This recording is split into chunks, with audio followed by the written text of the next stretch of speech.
Hello, my name is Philip Montgomery. I'm a foreign language teacher. I have worked in multilingual and multicultural environments, and over the past 10 years, I have developed my own set of tools for teaching multilingual learners.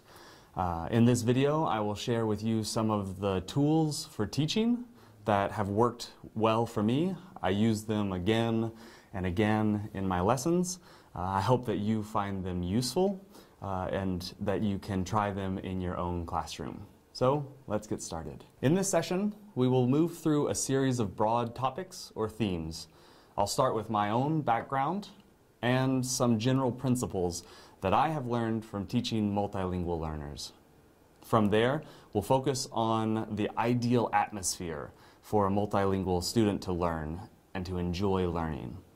In the next section, we'll talk more specifically about strategies to keep in mind when planning your lessons. How do you design a successful lesson or unit of lessons, keeping in mind that your students speak different languages and at different levels of proficiency? Then comes my personal favorite, which is the actual teaching. I'll share some activities that work for me in the foreign language classroom that may be helpful in other subjects too. After teaching, we'll talk about reflecting on our teaching and having students reflect on their learning.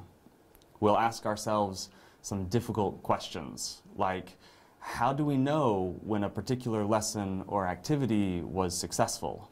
And how do we measure our students' learning and our students' interest? Finally, I'll leave you with some discussion questions for you to internalize, process, and brainstorm some ways that these ideas can be incorporated into your own practice.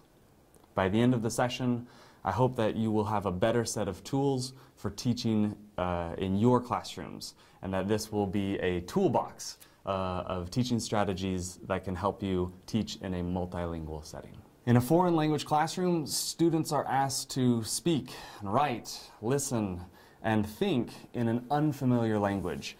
As a foreign language teacher, I constantly work with students who are trying to think in a new way.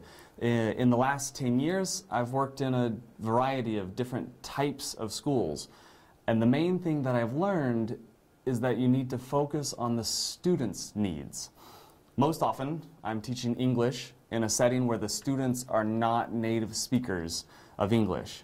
In that case, it is perhaps easy to teach to speak always in the same English language, but it's also easy to forget that the students may not understand you or that they need extra support to be able to understand you.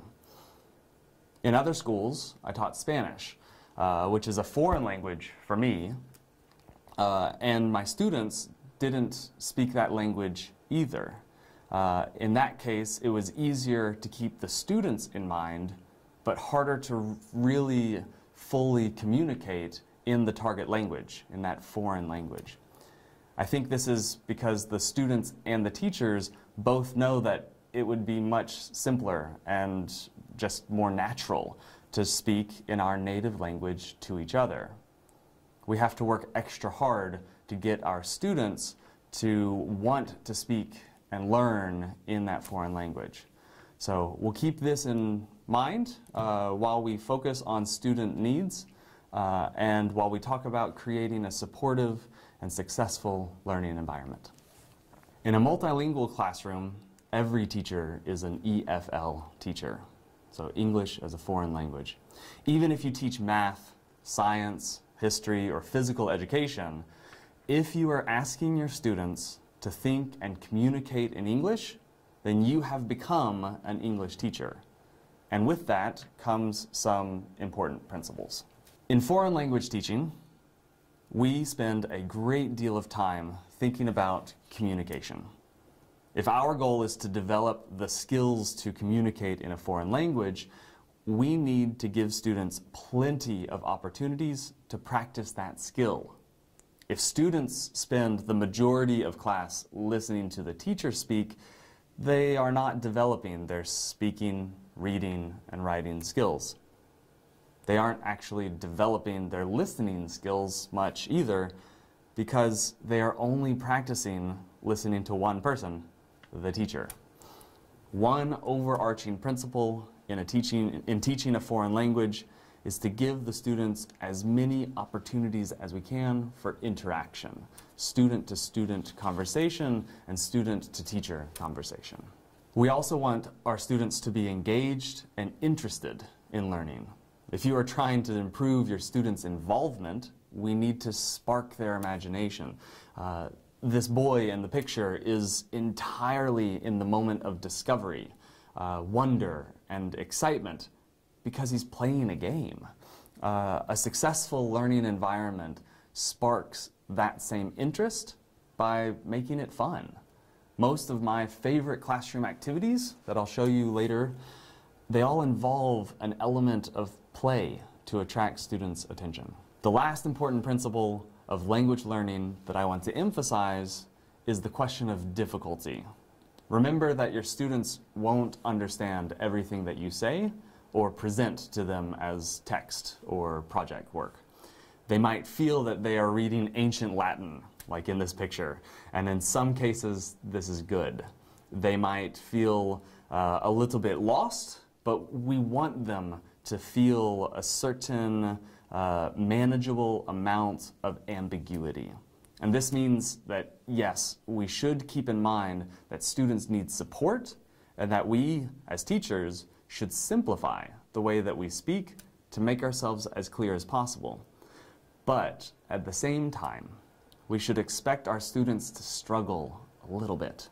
When they struggle with the things that they don't understand and then, over time, come to understand them, we call that learning. Our goal is to create an atmosphere that doesn't overwhelm the students, but still challenges them. So, it's time to move to planning. Naturally, a successful lesson begins with a clear plan that works for your students. In my experiences, lessons fail when students aren't ready to handle the activity or the material that you are presenting. They don't maybe understand what they need to do, or they don't understand what you are expecting of them. Clear communication and thoughtful planning can help prevent some of those disaster lessons. In building construction, the workers build a set of platforms to be able to paint or to repair the outside of the buildings.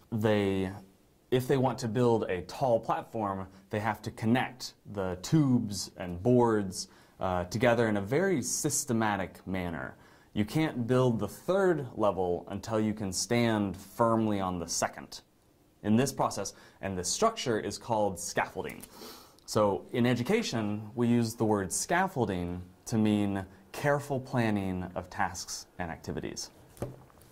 In my current job, teaching academic writing in a university, I want to know that my students are, at the end of their 2-year program, are able to write a 50-page original research paper that connects their work to a discussion of other authors, and all in a fluent and natural and sophisticated English language. Now, that's really difficult, but that's the end goal. They can't do that at the beginning of the course, so I don't expect them to do that at the beginning of the course. So, I start at the basic level. In their first assignment, students write about a topic that they know. They work on general writing, organization, and paragraphing. And then in the second essay, they take that basic knowledge and they apply it to a summary essay where they need to record and to summarize and paraphrase ideas from another author. And they build on the previous knowledge, and we focus on something new, like citing and referencing and paraphrasing. And then next, they take that skill and they apply it to an argumentative essay. They incorporate all those basic skills into the next essay where they need to use outside sources, articles and research, to create their own argument. Now, this is a step-by-step position and progress where the students are developing skills little by little. And you see how that's the same as scaffolding. So when you are planning your activities, you want to have the students to practice something that they have done before, but as well you are introducing them to some new concepts that they are seeing for the first time. And it's important to recognize which activities and which skills are ready to be developed with each new activity. One simple way that we can incorporate scaffolding into a multilingual teaching environment is to pre-teach vocabulary. Each lesson, choose a few words that you think will be new for the student. This is where it is important not to overwhelm the student. Don't give them too many new words at once. Choose a few words and make them the central focus of your first activity. Better yet, give them those words the day before so that they have a chance to use or practice the words before they will use them in class. Every year, my students give me an evaluation survey to give me feedback about my teaching. And one of the things that they appreciate most is clear instructions, as well as clear expectations for every class assignment and project. So let's look at a couple examples of each of those. So here you see an example of a task guideline document that I give my students before they work on the task. We go over it in class and we explain the main components of the task.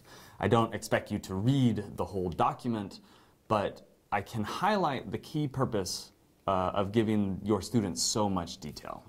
First, I include the aim. And the aim connects to the learning outcome or outcomes that you are working on at the moment. This short sentence, or maybe two sentences at the beginning of the assignment, reminds the students of the general skills and concepts that we are developing while working on this particular task. Students, especially teenage students, in my experience, can sometimes complain about their schoolwork, that it doesn't serve any purpose, and it's just there to torture them. But this reminder gives them a concrete reason why they need to do this task. Next, below the task aim, I give them the description of the task, and any and all key components of the task should be listed simply and clearly. For me, this is where the word limit for an essay or the due date would go. Students can refer back to this sheet if they have questions, and they can use it as a checklist to make sure that they met all of the expectations and that they completed all of the parts. Finally, the students have a reminder about some general expectations that I have for all their work. I remind them about formatting guidelines and things like proofreading. All of these things are clear written instructions.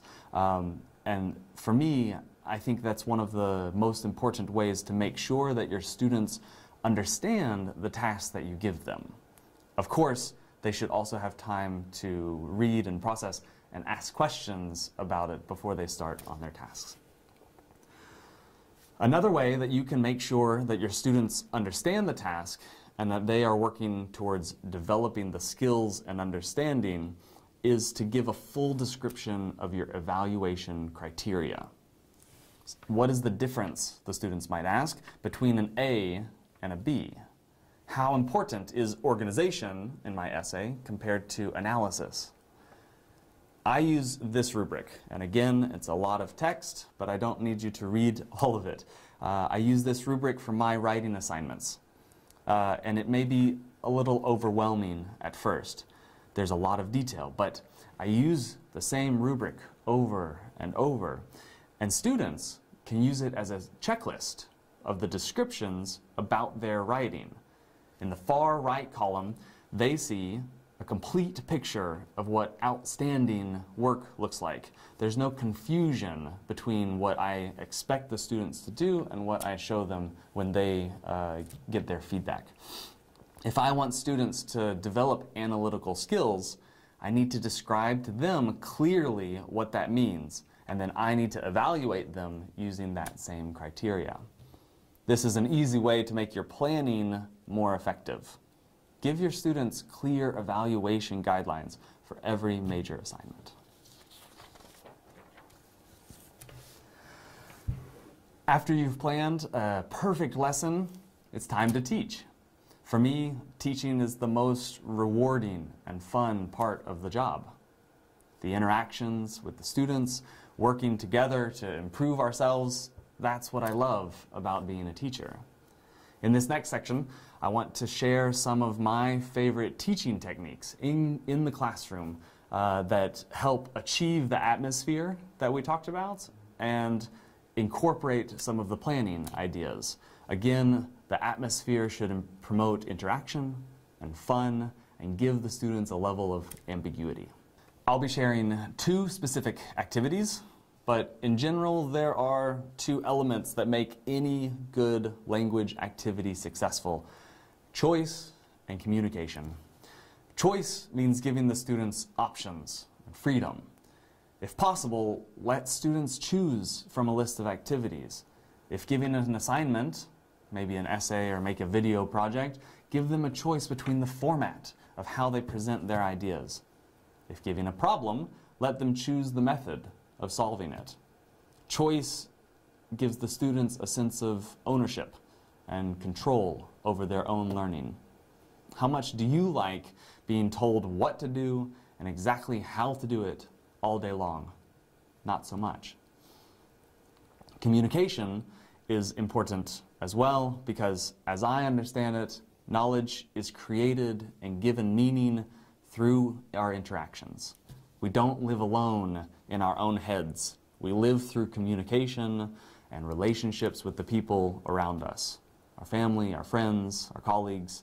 Your students are the exact same. They need frequent opportunities to explain, to ask, and discuss their ideas in order to understand them. This is especially important in language learning, as we learn a language only by practicing it. So our goal in the classroom is to enhance student communication, and we need to think about their needs as learners and provide the chance to have fun. I tend to use the next 2 strategies almost every single lesson, regardless of the topic or the level of my students. I hope they help. The first thing that you do when you start a football match is stretch your legs. Kick the ball a bit, nothing too strenuous or difficult. Football players warm up their muscles and joints before they take on the difficult task of playing a competitive match. If they don't do that, they can get hurt. In the classroom, I also try to have a warm-up activity in every lesson. Students need time to adjust from one task and one environment to another. Your students, when they come into your classroom, they've each come from a different place, from another topic, from another classroom, from talking about something else with their peers, from worrying about something else in another class. They're thinking about different things that are completely apart from the topic that you are going to discuss in your class. The warm-up activity acknowledges that necessary transition time, and it helps your students prepare for the mental work that is coming. In my foreign language class, I use the warm-up to get students mingling and talking in the target language without the pressure of the teacher listening and evaluating everything they say. As an example, I could give the students the question. I asked them to talk to their peers about what they had for breakfast and find 2 other people that had something different or maybe something similar. They walk around and they talk and they discuss, and maybe that's not the most helpful for the lesson, but it gets them thinking about themselves, and it gets them talking about their experience, and it gives them energy to socialize. And when they have that energy, it also connects that energy to their English-speaking brain. I want them, before I give them the task in English, to do something difficult, to discuss something that they're not sure of. I want to give them the opportunity to get ready for that. Something easy, something that reminds the students of what we're talking about.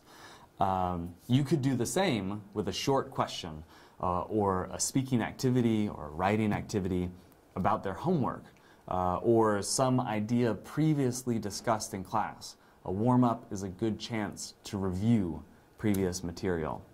And after only a couple minutes, these can be very short activities. After a couple minutes, the students are much more prepared to speak in a foreign language or to think in a foreign language about the target subject. Another strategy that I use is called think, pair, share. Let me give you a scenario. In any typical classroom, you can picture a teacher asking a question to the class. If it's a math class, the teacher might ask, if 2x plus 4 equals 12, what is the value of x? Right? Regular algebra math question. Now, while everyone is thinking, or maybe some of the students are just ignoring the question, one of the students yells out, I know, it's 4, x equals 4. And the teacher says, that's right, good job. And then goes on to explain something about that topic. Now, in that scenario, our eager, excited student had the chance to practice and to show off her knowledge, but the majority of the class didn't get to do either. They didn't practice. They didn't show off anything.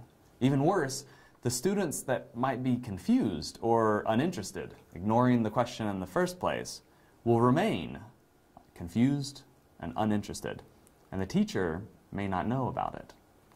In another scenario, the teacher uses think, pair, share, asking first for the students to think individually about the question, and then write out or prepare their answer or thoughts. Then, after a short time, they talk with a partner. They talk with a pair. In this math class, our scenario, the benefit here is that all the students were asked to answer the question, not just some of them. The students could compare the answers. They could discuss why they think they got different answers. Or, if they got the same answer, they could talk about how they arrived at that answer.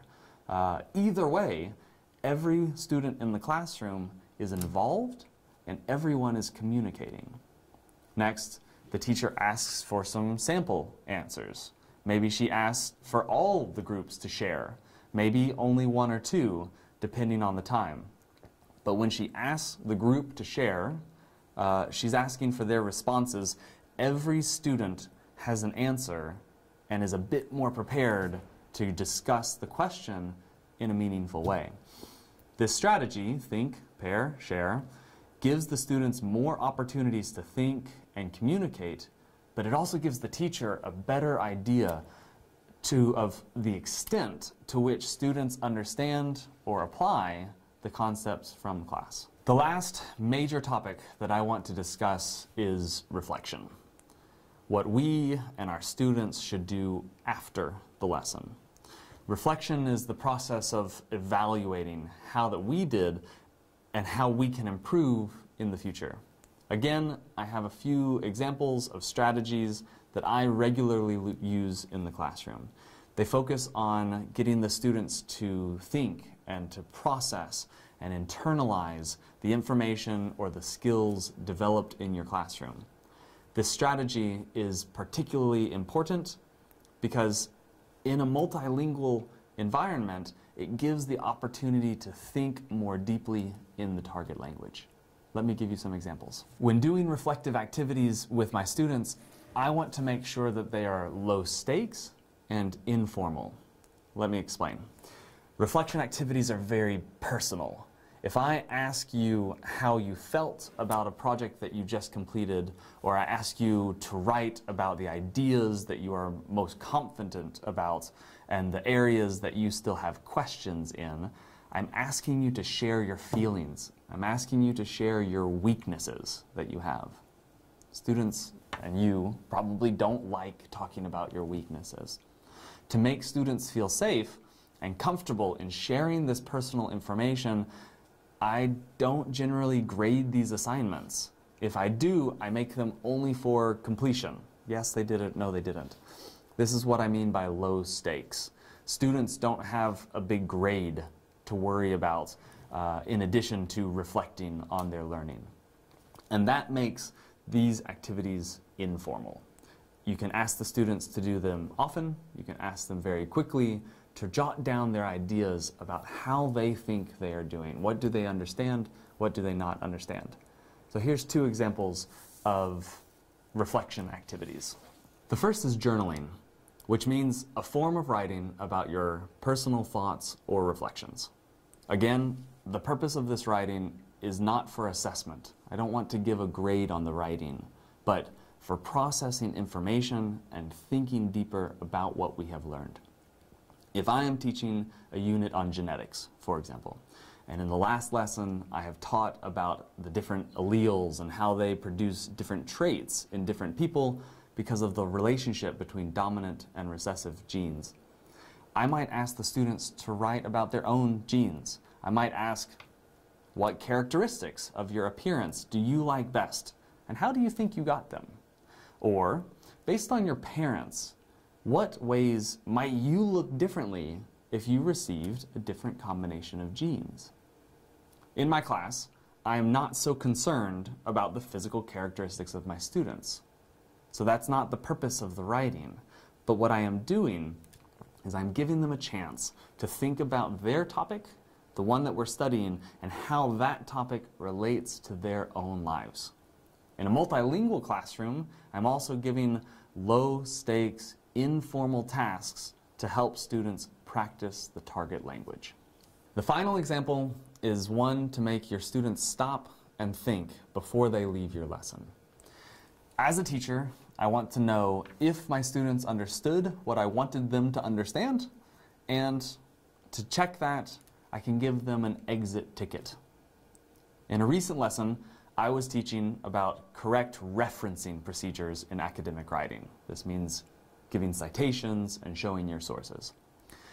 In the class, I gave them a lot of rules for how to apply those procedures. And there are a lot of gray areas in that question. What is the right way to do it?